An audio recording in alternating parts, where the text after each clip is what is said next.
I'll call me the nurse. I'm like, I am the nurse. She's like, you're black. Like, you cannot be my nurse, you're black. Like, there's no way you're supposed to be my nurse. Or someone would approach you like, are you PSW? Someone expects you're PSW because you're black. Like, there's no way you're a nurse because you're black. Yeah. So, but I like that question because telling someone you're a nurse, it like shuts them off. Like, it humbles them. Oh. My full name is Millah Noi. My name on Instagram is Millah_babygirl. So people to the show, manze, have some merchandise. So, hapa kuna logo. Hapa hivi nyuma. As a professional nurse, I'm sure before ufike mahali huko, you umepata challenges. So the brand is telling you move regardless. Overcome these challenges. It is what it is. Beat all these mountains, you know? Yeah. And then, kumekuwa, madema na mbona achukui hoodie? Kumbe kuna kitu sijaongeza kwa hoodie. Hapa hivi on the head iko na baby girl. Baby girl to the world. Baby girl to the world. So you can just try. Chatoa mtu akuone. Looking good. I just like the logo ibaki ikiwa inaonekana. Okay. So guys, reach out to my social media pages. Manze kuna baridi, get your hoodie ukienda out. Usikume vaa kitu heavy sana. In such a way unaweza vaa ukiwa kwa job place. Job place ni kitu light, you know? Reach out at KD Pixels. Let's get to the show. Uko ready? Okay. Niko na maswali moto, nisiulize gani? Hakuna, I was born ready. You should. You bring it on. You should. If I start by saying I never even wanted to be a nurse. So yeah, I got my license back in Kenya and I was practicing in Kenya for a while before I came here. Yeah. And how was the journey ukisoma huko ipo back home to transition? Was it hard to transition like kutoka back home then now umekam kwa system ya Canada? Was it hard to sink in? How long did it take you? And talking of nursing, the difference from like back home and here. So in terms of money wise, did you do it probably for the money? Because people say for the money. For the money. For the money. Any other kuna shortcut for the money? For the money. For the money. Money has to be the biggest motivation at the end of the day. I mean, hata kama tutataka kwenda hivi aje, you know, at the end of the day the goal is here, the money. Kila mtu anaamka asubuhi na mapema because of the money. Yeah. Whatever we do, money has to be the greatest motivation. Yeah. Yeah, otherwise tungeenda tukae kwa Florence Nightingale huko, tufungue mission school. And you serve a lot of probably white people, right? Ushaipitia like probably a racist experience, and how did you deal with it? I'm sorry to say this word, but when you're black, kuna hiyo wanakusexualize. Some would really sexualize you. But when it comes to racism, just recently, the other day someone told me, I just passed someone and she was like, black. And then she frowned like, ile alikunja uso ile like, black. What can I do? Like, I just laugh it out and I'm like, you don't like me because I'm black? And she's like, yeah. I'm like, I'm sorry, there's nothing I can do. I mean, nikusaidiaje mimi, how can I help you? You know? That is your problem, not mine. ECR. What's up, what's up? Stand up a beat. Yeah. Awesome. What's up, what's up, what's up? This is Out and About with King Danteh hapa hivi, and today I'm hanging out with Millah. Ama unajitangaje? Millah, no, Millah is my name. Millah. You prefer the first and last or just Millah? What do you mean the first and last? The first and last is Millah who on Instagram. So I go by Millah. My full name is Millah Noi. Millah Noi. Millah Noi.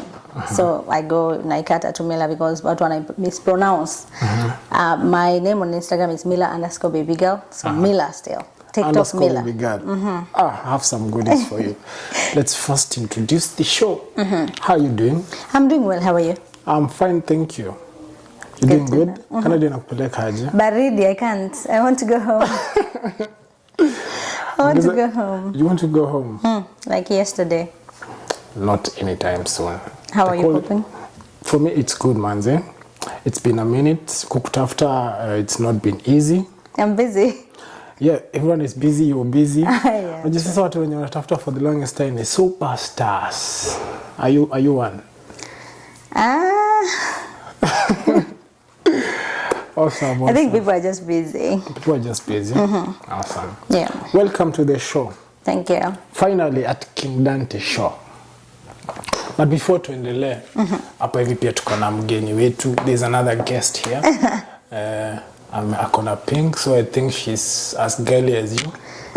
As girly. I'm not 100% pinky girly, but it's giving girlish, right? It's giving baby girl. Yeah, don't moletea. A lady as a guest, mmezoea kuona like normal, gent, masculine, but let's bring some soft heart on this. Wait, I'm the first lady kwa show yako? The second one actually. Tungepop champagne. But your post bado hiyo. I'm supposed to post it today. Okay. Yeah. So you're the second. I don't take it for granted. Thank you for kukubali and everything. So before tuanze show manze, have some merchandise, and I thought, you know, nikienda show lazima ni represent naona naelekea na baridi, unateta baridi, niko na hoodie. I see. A very nice hoodie. It's actually pink. And then I'm going to probably just mention a little bit about the details kwa hii hoodie. Okay. Nilikaa hivi niko like, looks nice. Looks nice. Yeah. Looks nice. Yeah. So this is my logo.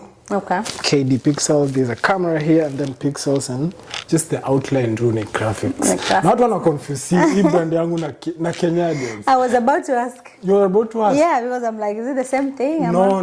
The KD Pixels is a brand on its own. It's like a branding and photography and videography company. Okay. So is there one term for it? You're branding? Okay. Yeah, KD Pixel means King Danteh Pixels. Okay. So the Pixels now is the name of your company, King Danteh Pixel. Yeah, KD Pixels. Not Kenyadian. Not Kenyadians. Correction. These are two different brands doing two different things, but at some point nishaenda tukafanya kazi now. But now it's confusing people, and I want to maintain my brand at the same time. Yeah. The legitimacy of my brand. But you anyway, have to. Yeah. We move regardless. So hapa kuna logo.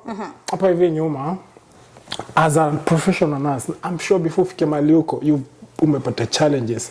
So the brand is telling you move regardless. Overcome these challenges. It is what it is. Beat all these mountains, you know? Yeah. And then kumekuwa mademo na mbona achukui hoodie? Kumbe kuna kitu sijaongeza kwa hoodie. Hapa hivi on the head iko na baby girl. Baby girl to the world. Baby girl to the world. So you can just try it. Actually, I have a hoodie that is written baby girl. But nyuma huko. It's written at the back. So this is my second baby girl hoodie. Woo! So this is a large. I believe it would fit. I'm sure it's gonna fit. Kuvale mbele camera. Yeah, you can try it out. Yeah, as we do the show pia huko, you know. Let me say, it's a little bit cold too. I know. Chato mtu akuone. Akufiti? Looking good. I just like the logo ibaki ikiwa inaonekana. Yeah. Okay, how is it looking on me? Looking good. Looking baby girlish. Looking baby. I love the logo, and then it feels so comfortable. Yeah. Oh, it feels good. I like the fitting. Awesome. I believe hoodie inafaa kuwa loose like. Yeah, it's loose like something you can flex on. Okay, it feels Thank you. Hata usitoe man. Can I see the other colors though? Yeah, I have more colors. So guys, you can reach out. Kuna ini. This is purple. This is purple. Unajua mimi tunakuwa na color blood. If I ask you, unaweza sema hii hata ni orange, si ndio? Payment is the girl. Oh, nice. Yeah. So they're for ladies. These ones. These ones are for ladies. Yeah. The reason why I come now for ladies today because I'm hosting a lady on the show. Makes more sense, right? Yeah, it does. And this was left out. Yeah. And you know this is a color for royalty. Yeah. Purple is royalty. It's royalty. So this is for royal baby girls. Yeah. When you just became a princess. Then kuna white for peace. Oh yeah, the white one also. Then kuna black. The white. White is nice. I love white. And then kuna pia the orange is giving. The orange is giving. Kidogo, let me see the orange. Oh, it's screaming baby girl. It's screaming from. Masai imeandikwa something different here. Oh, let me see. Yeah, that is a different brand. Mjengoni. Yeah, so hiyo ni brand fulani. We have a shop that we are growing. It's already existing. Okay. Kuna fanya tattoos. So this is a guy tumecollaborate. So Hapa? Here in Canada. There's a guy I saw on TikTok. He does tattoos. Yeah, anaitwa Liamin. Okay. 6 Ink. 6 Ink. I think I've seen the name. Yeah. Okay. Tunafanya photography and tattoo at the same time. Wow, interesting. Yeah. Interesting. But now it's still so the company is called Mjengoni, ama it's? No, it's the company is called 6 Ink featuring KD Pixels. Okay. Yeah. Even everything is input, but we're just putting some few measures, branding as time goes by. Not just happen like a baridi, you know. Yeah. Let's put things everything up. Interesting. This is a very interesting idea. I love the hoodies. Awesome, thank you. Nice. Mtu anaweza pata Millah money. And how much are you selling the hoodies? Today I'm gonna say the price. There are two different prices. Okay. I'm not limiting anybody to pay more if you feel like you can pay more. But for these ones in Yazina special custom here, there's two types. Kuna special custom yenye kuna yenye nitengenezea DJ Click, imeandikwa DJ Click. So it's like KD Pixel featuring DJ Click. Okay. So hiyo ni special custom. So you customize for people? Yes, I customize. Ukitaka iandikwe jina yako. So kukuuzia hiyo jina on top of my brain nakwanga $100.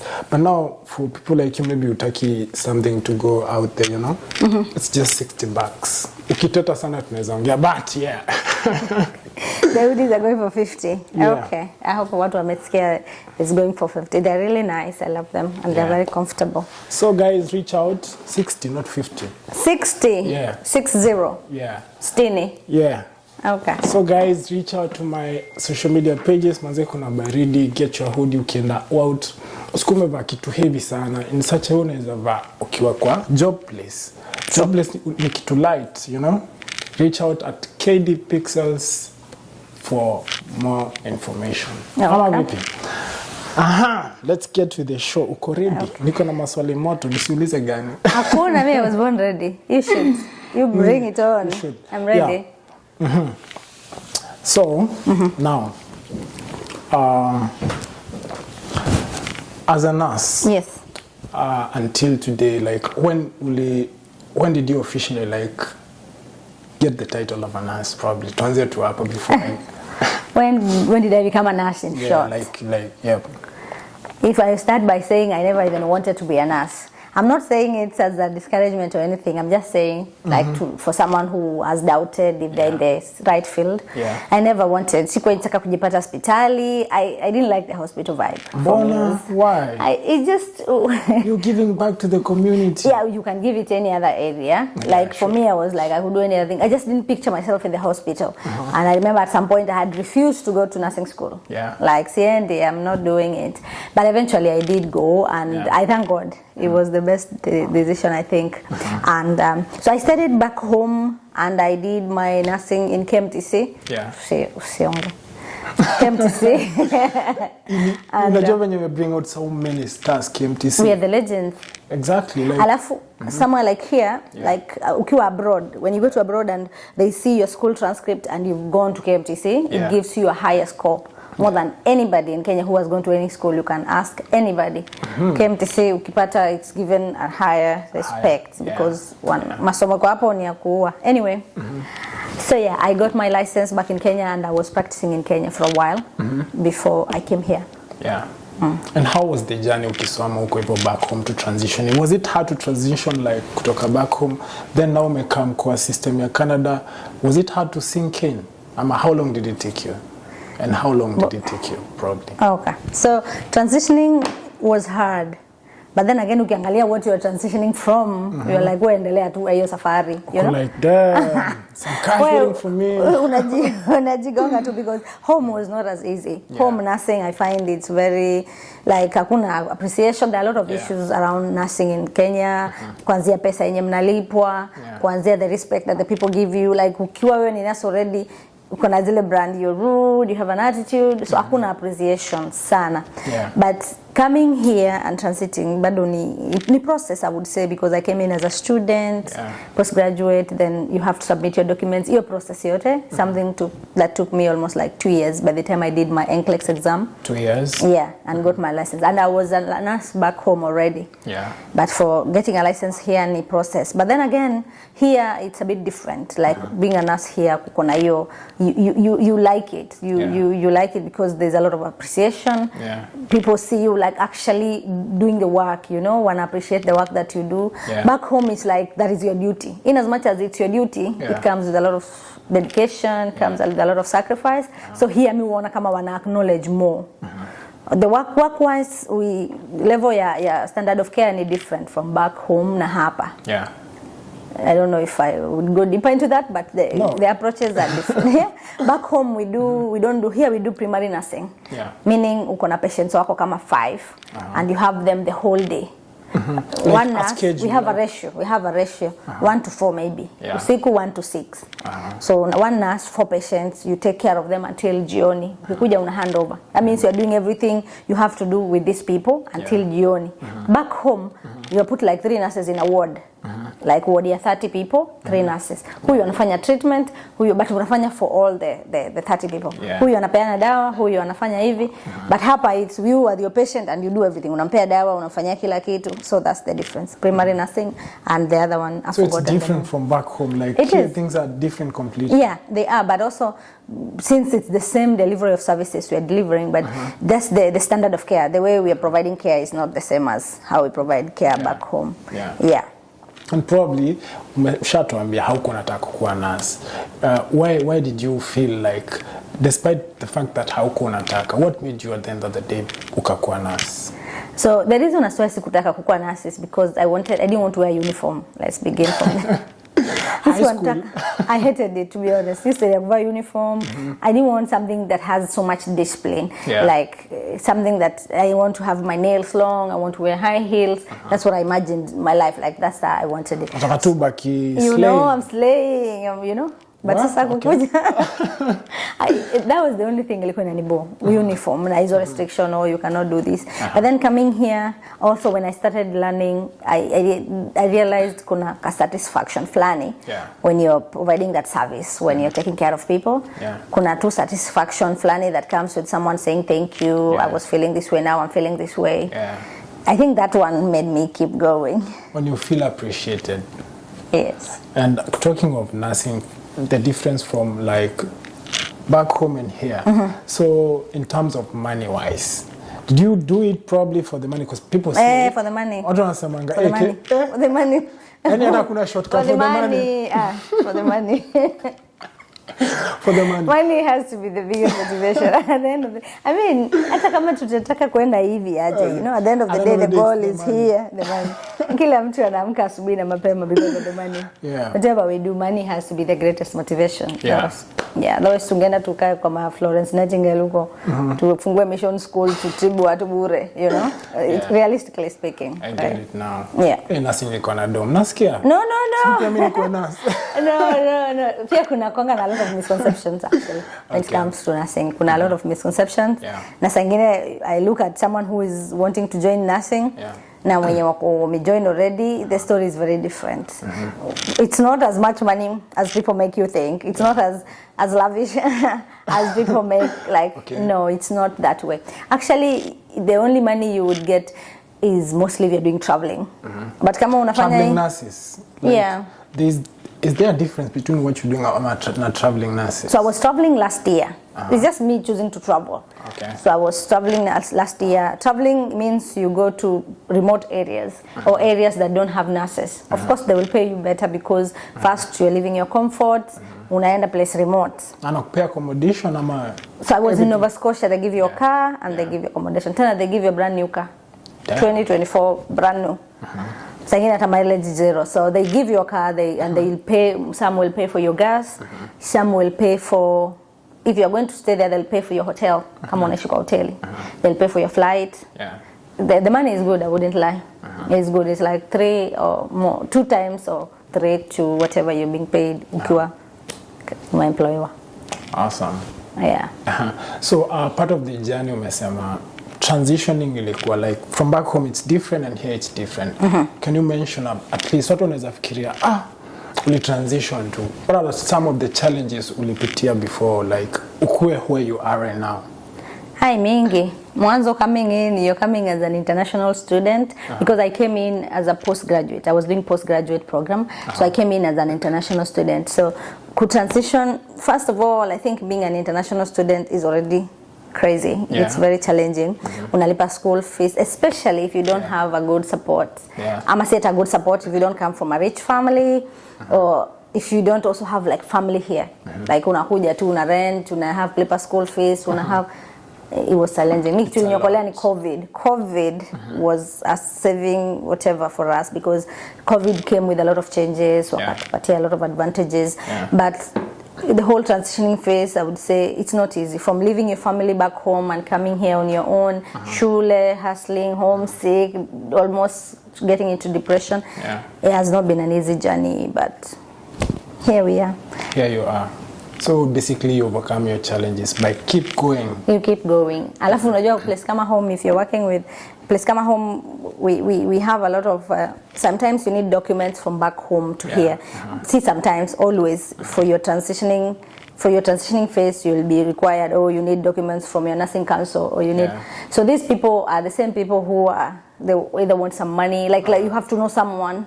Huwezi tufanya, you know, like kama hapa you don't need to pay someone to do some things. Kama shule is required to send you the document, they'll send. Back home lazima unajua mtu, lazima upe mtu kitu kidogo. Such stories. And hapa kuna corruption, no shortcuts. Hapa by the book. By the book. All right. And part of the, since wewe kama ni dame, and at the same time, part of the challenge is probably from back home, people are different and here it's different, and you serve a lot of probably white people, right? Ushaipitia like probably a racist experience, and how did you deal with it? I think racism, it's part of it. Like for me, part of life, ilikuwa part of, because you get used to it now. You get used to a point, it doesn't hurt you anymore, because it's a lot. Like this is a racist. One thing I came to realize, I'm sorry to say this word, but when you're black, kuna hiyo wanakusexualize. Some would really sexualize you, like unapata ni hawa wazungu wenye. For me, I see them ni people who would be there during the colonial time, because they are old by now, so they have been there from before, so they're not used to seeing black women, or even if they've seen, maybe they've heard of the stories. So when they see you, they kind of look at you from that angle. Like they sexualize you. Kabisa, 100%. Nasema hii washanitibu nikipona. Hata anakuambia tu, ama anakushika, ama. For real? Oh yeah, they touch you inappropriately. You report, or you just stop the person and you report. We are not meant to do like, you cannot do anything to this person, right? You'll stop the behavior, then you'll make sure it's reported. But they will try to touch you, they will tell you some nasty stuff. But when it comes to racism, just recently, the other day, someone told me, I just passed someone and she was like, black. And then she frowned, like, like, black. What can I do? Like, I just laugh it out, and I'm like, you don't like me because I'm black? And she's like, yeah. I'm like, I'm sorry, there's nothing I can do. I mean, how can I help you? You know, that is your problem, not mine. So, and then the other day, the lady was like, I don't like your hair. And my patient is someone I'm seeing every day. Like, it's someone I'm taking care of every day, the whole day. How long umekuwa mkimshughulikia for the longest? No. Sengine umefika tu, because sometimes I'm in the float pool, so I work different departments. So leo niko hii department, kesho niko hii department, so I am not. So leo niko huku, so I just got this person and I just started, oh, hi, my name is Millah, I'm your nurse for the day. And the next thing is like, I don't like your hair. I'm like, why? It's too black. I'm like, have you seen my skin? I'm black. Do you want me to have white hair? I mean... So, and I was like, what do you black hair means you're young. I mean, like, I'm black. What do you expect? So I came to realize, before I used to get me angry, because sometimes I've ever been to a place and someone says, call me the doctor, or call me the nurse. I'm like, I am the nurse. She's like, you're black. Like, you cannot be my nurse, you're black. Like, there's no way you're supposed to be my nurse. Or someone would approach you like, are you PSW? Someone expects you're PSW because you're black. Like, there's no way you're a nurse because you're black. So, but I like that question, because telling someone you're a nurse, it like shuts them off. Like, it humbles them. Because someone is like, oh yeah, you're PSW? I'm like, no. You're RPN? No, I'm RN. You see them like, it's humbling to them. But mostly, when they come to the floor, even when you're a nurse manager, they don't expect you to be in that position if you're black. They'll always like, can I see the nurse? That's the first thing they would ask you. And some will just tell you, call me the nurse, and they'll refuse for you to see them. And they'll be like, no, I need to be seen by someone else. You cannot take care of me. You're black. You cannot. You cannot, because you're black. Someone would ask you, do you even know what you're doing? Really? Yeah. You've not even started doing anything. Do you even know what you're doing? Because they imagine, and then they also ask you a lot of where did you go to school, which like just for them to measure your competency, or to just measure if you are the one to take care of them. Yeah. So you have to wear a lot of confidence working with these people. You have to wear a lot of confidence. You have to know what you're doing. Yes, and you have to know what you're doing, because the moment you show them you don't know what you're doing, it's over for you. It's over. It's over for you. So someone can even just call up on you and just report you because you've not done anything, but you look like you don't know what you're doing.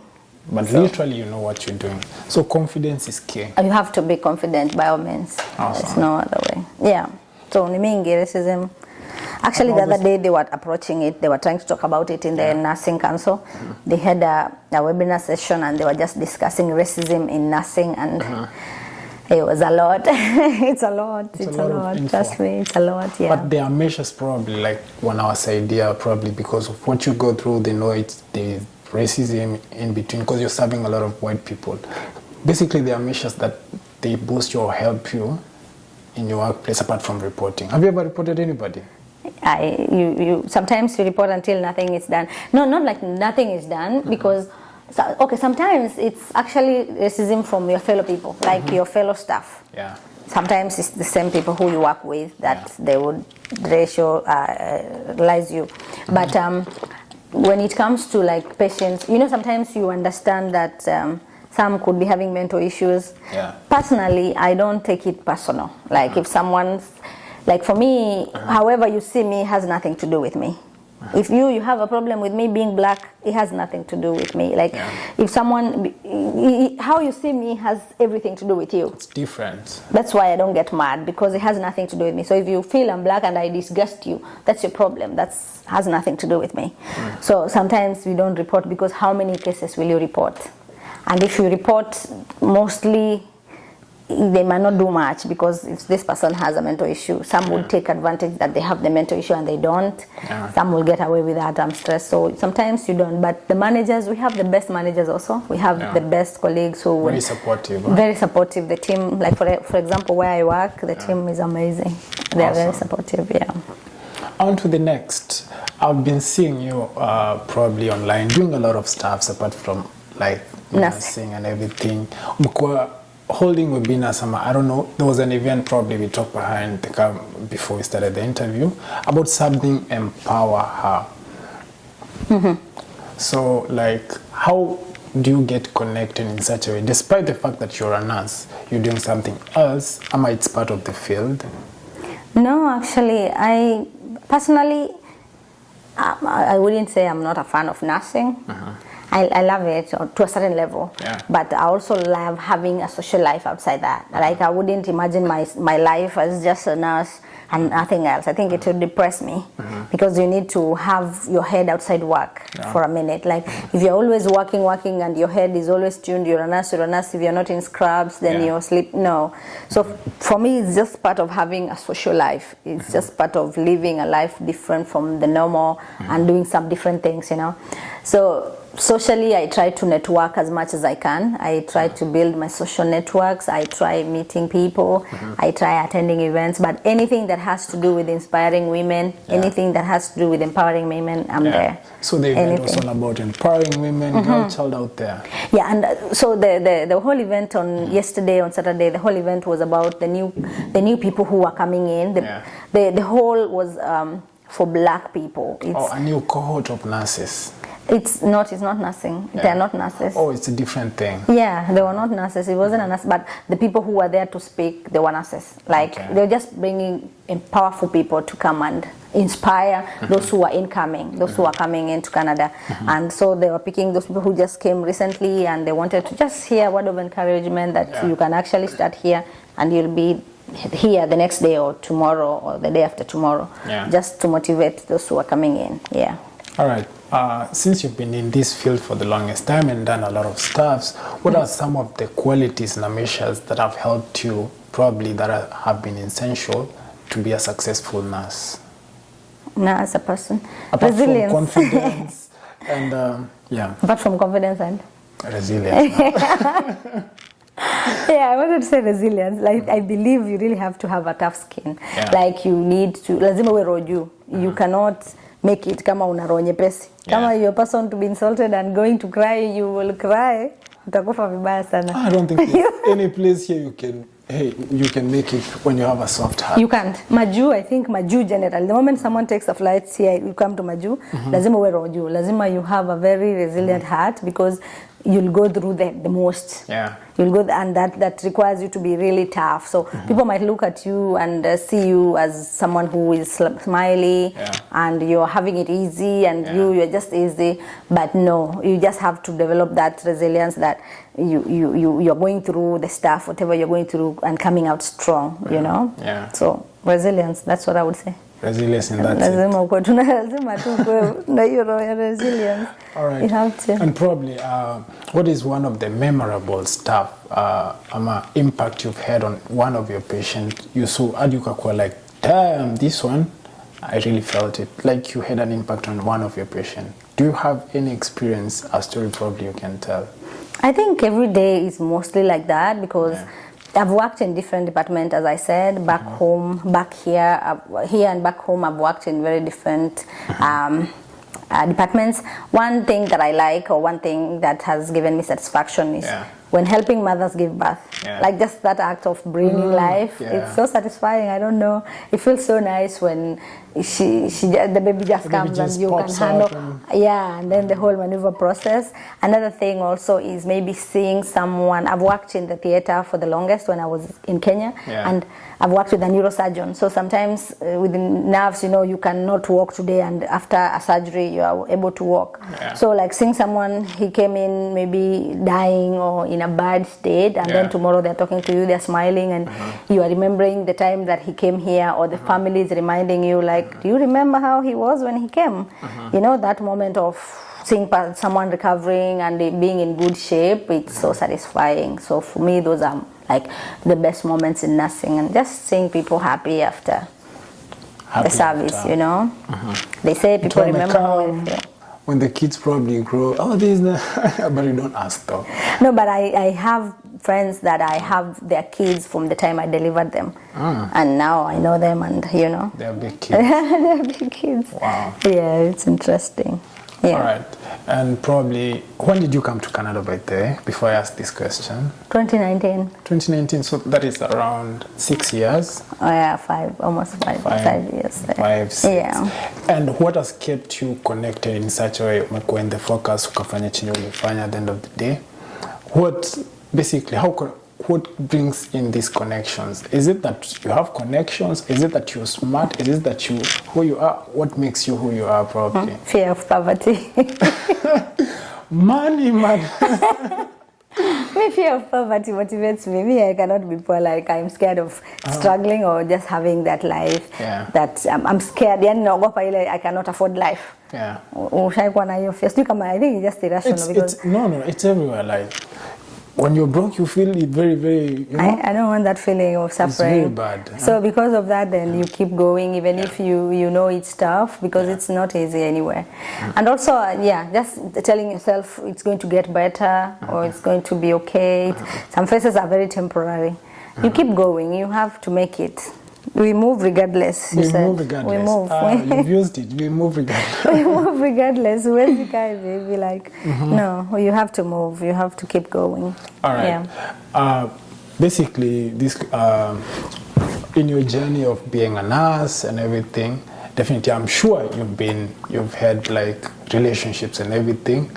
So, like, what probably have you ever met a gentleman, probably a guy who is getting intimidated because of, like, they know about the nursing that you I don't tell people I'm a nurse. But now they know. Yeah, but not so many, like not the ones that maybe know me. You try as much as possible. So mostly if I have to go close to nursing, I'll say I'm a nurse student. Because the moment you say you're a nurse, oh, big girl, big baller, me, I don't want to be called big girl by anybody. Especially not a guy, because it means they're looking at me as their mama and I'm not. Which is very bad. I don't want me, I'm a baby girl. Me, I'm not a big girl. I am a big girl in my own field. I am a big girl in what I'm doing, but not in the aspect now a man is calling me big girl in the name of financially I'm okay. I don't need a man's help or whatever. No. Even when you pull up with your Jeep, they don't say anything? They do. That's what I'm saying. They say you're a big girl. The first thing someone will say, oh, you're a big girl now. You're a big girl. Yeah. I am, but not in that aspect of now financially, I can come into your life, I don't have to do anything because you're a big girl. No. You still have to spend, right? When it comes to my man, me, I'm a baby girl. I'm just a big girl on my own. Uko nje. Independent uko nje. Akiwa, I cannot even lift a finger. Hey, Shaskia. You know, so I can't. No. What will you tell like people, young ladies out there who are trying to be nurses probably, and you make idea as well? Like, what would you tell them? Just mention a word to them. I would say before, if you've not considered, there's so many ranges into healthcare. Yeah. You cannot only be a nurse. Usiende nursing just because everybody is doing nursing. The other day I was talking about with someone, and we were like, if I would talk to someone right now who wants to go into healthcare or who wants to do nursing, I would say you can do something like imaging, you know.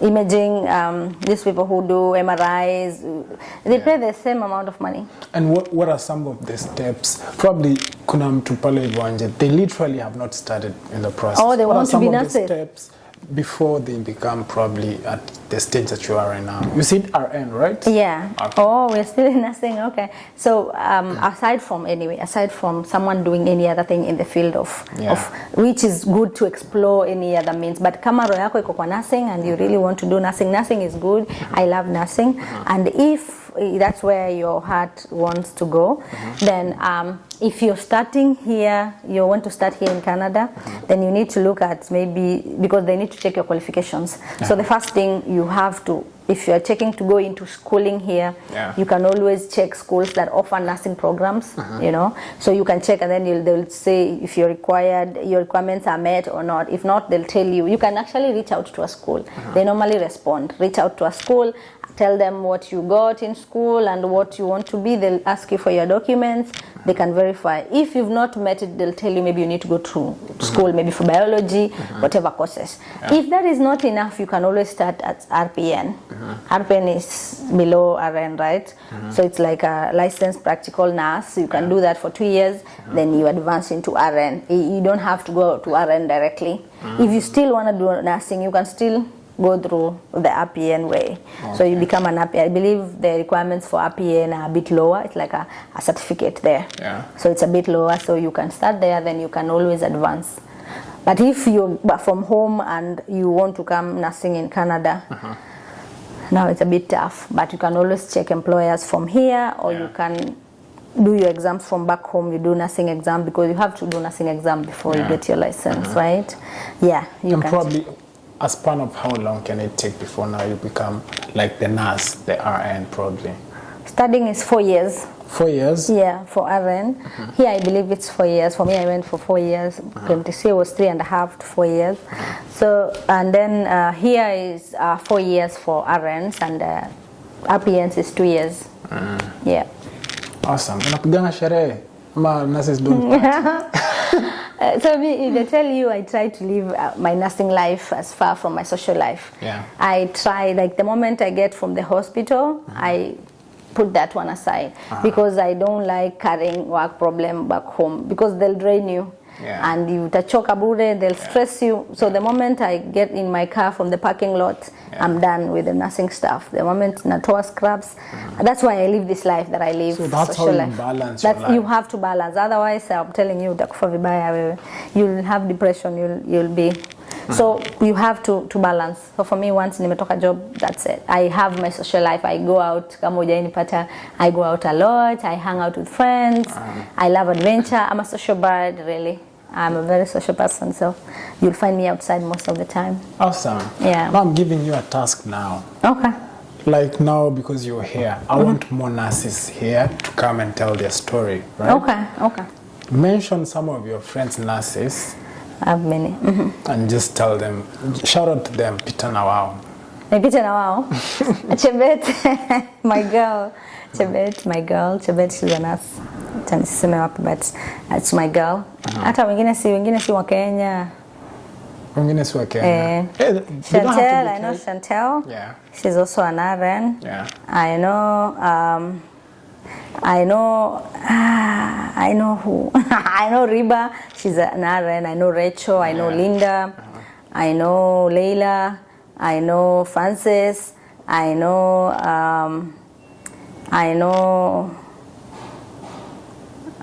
the list is big. There are many, but all those in the country and outside the country. Subscribe to this channel. Subscribe, I would probably follow. want even a different, like one who is not Kenyan to tell the story, so that we can capture the other side as well. Diverse. I have other friends who are not Kenyan, so Manasseh's friends, yeah. You just have to plan and get the day. Awesome. We'll talk to them. We are coming for you, Chebet. Any other person who is here. We're coming for you, all those people who mentioned. We are many, especially from Kenya. We have a whole squad. So it's we have big. A whole, we are very many. As in, why you guys like mnacheza chini sana? Si kucheza chini, you're busy. Like mimi nikiambia mtu niko busy, someone like we're busy because sometimes by the time unatoka job, we work 12-hour shift, you know? Yeah. 12 hours nikienda kama 3 days. 12 hours in a day? Yeah, we work 7 to 7. How many days in a week? For me, I work 4 days in a week. 7 to 7. So I'm from work from 7 a.m. to 7 p.m. I'm 7 p.m. to 7 a.m. So by the time nimetoka pale, do I want a lot of things kweli? I don't have time. Go and sleep. And then after that, I'll only hang out with the people that I'm used to. The only thing with us, we don't have time to really make good friends, you know, like creating new friends. That's why sometimes it's good to socialize and everything. For me, I try my best, but most of us, it's either the same circle you've been with. The So same at some point, circle. it limits your social life. Oh, it does. But you know, one thing with also work, ni kama tu job hapa. If you choose to like be working throughout, you can be working throughout. If you choose to say, let me take a break, I cannot be picking every shift. Shifts are always there. Shifts are always there. The money is there. It's just you to limit and say, oh, I need my social life. I need to create some time to do this and this. I need to create. Otherwise, you'll work throughout. Awesome. Yeah. Let's hear the story of our nurse here over here. Was my guest for today. Thanks for being here today. At some point, you're gonna feel, is she gonna like atakubali kukam kwa show? You know, it's different, but. Bless up. Bless up. Bless up. Now you see Kenyans, this is KD Pixels. I wouldn't. Alright, guys, that was it for today. And last word for my viewers. Last words. Last words. Keep going. We move regardless. It can get tough, it can get whatever, you move. If you have to crawl, if you have to walk, if you have to jump, as long as you're not standing in one place, you keep moving, okay? It might look so hard right now, but it will get better. It always does. Yeah, always get better. It gets better every day. With time, it does. Thank you so much. Thank you for It's a big time pleasure. I'm looking forward to supplying more of these hoodies. Yes. Yeah, and see you next time, because this is not the last time. Once you cross the other mile, we still want you back in the show. Oh, I actually do, I'm a marketer right now. Yeah? Like I do brand marketing. Oh, brand marketing. So right now I'm an ambassador for a company from Kenya. Yeah. And I sell property. Real estate. Real estate. So I sell property. So if anybody, even side hustle, promote side hustle. If anybody is looking for land and property. What's the name of the company? It's called Grangen.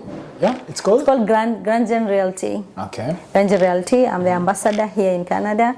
So yeah, we are selling properties and land at large. From Diani to Nanyuki, to Kitengela, from houses in Lavington, Kileleshwa. We are doing that. Awesome. So to all my fans here in Canada, wanatafuta kununua shamba back home, to invest in a good property back home. Good property, so that when you visit home, you're not just going to party and everything. Just go and see your own property, right? And then unajua watu wengine walisema, yeah, someone, why don't you go home? Someone says you have nothing to go home to. Exactly. So you have to have a reason to be going home. Exactly. Na land such that you will choose to retire, you can go home and retire there. You name them as Grand Realty. Grangen Realty. Grangen. Awesome. Wako TikTok, wako kila mahali. Check them out. You find them on Instagram. Rather reach me out kama uko na any unataka kuinvest. We do seminars, we do workshops to talk about investments, especially for young people, because it's good to invest. So we do such things. So if you're looking for that, also reach out. We're just trying to kuzuia umaskini and creating a good future for us. Right? Yeah. Awesome. Yeah. Shaskia, much and much next time till next time. As we close, just remember, be brave, take risk, because nothing can substitute experience. Cheers and see you next time. Bye.